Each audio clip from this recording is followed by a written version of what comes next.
hapon.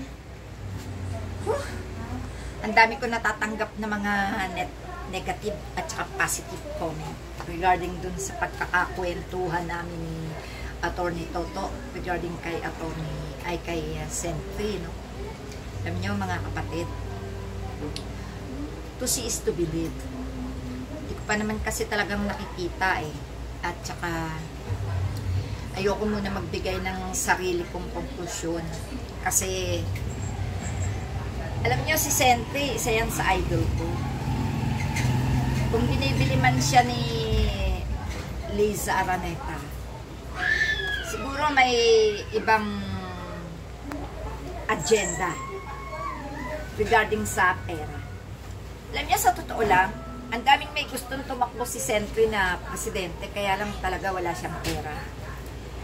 Ang daming gusto na si Sentry tumakbo bilang senador, pero talagang hindi niya siguro gugustuhin pa na lustayin ang pera niya sa walang kasiguruhan. Ngayon, for example ako, si Sentry, alukin ako ng mayaman, gagastusan ako, ipakita ko lang na pumapanig ako sa kanila. Bakit nga ba ang hindi? Kung ikaw naman yung makakapwesto, pag nasa pwesto ka na, kung nasa pwesto na ako, bakit hindi ako babawi sa taong bayan? Siyempre, kung ano yung gusto kong paglilingkod sa taong bayan na matagal nang hinahanap ng mamamayan, ibibigay ko yan. Kasi nandiyan na ako nakaupo na ako Bakit ko tatanggihan yung mga bagay na makakatulong sa akin kung sakaling mapapaupo ako? Ang hangad ko rin naman talaga umupo para makapaglingkod ako na maayos sa bayan. Akan lang yan. Pero hindi natin alam kung tinatakbo sa isip ni Senador Trillanes. At kung talagang siya inaalok ng pera ni Liza Araneta, bakit nga ba hindi? Kung magagamit niya naman sa mabuting paraan yun, ano? Yung pera natin yun Pakinabangan man yan ni Sentry, ayos lang.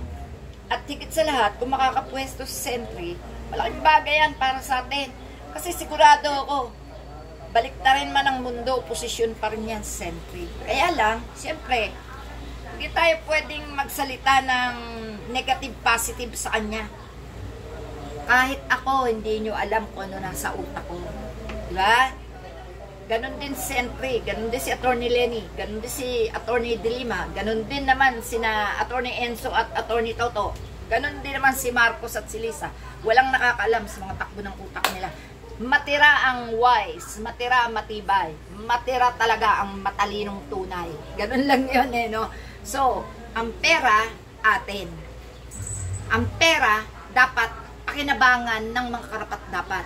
Ang pera dapat tinatanggap para gamitin sa ating ikabubuti ng bayan. Okay? Yun lang po. Maraming salamat. Yan kasi mga kapatid, ayoko kasi magbigay talaga ng kung ano ng konklusyon. Kung nakakapagbalita man kami ni Attorney Toto ng ganyan, syempre, masarap pag-usapan namang ganyang bagay no? Pero hindi nangangahulugan na ako, kumakalaban sa kakampi. Hindi. Basta ako, ano man ang mangyari, may tiwala ako kay Sentry. At, kung ano man ang marinig kong mga negatibo sa taong bayan, kaya ko paliwanag yan.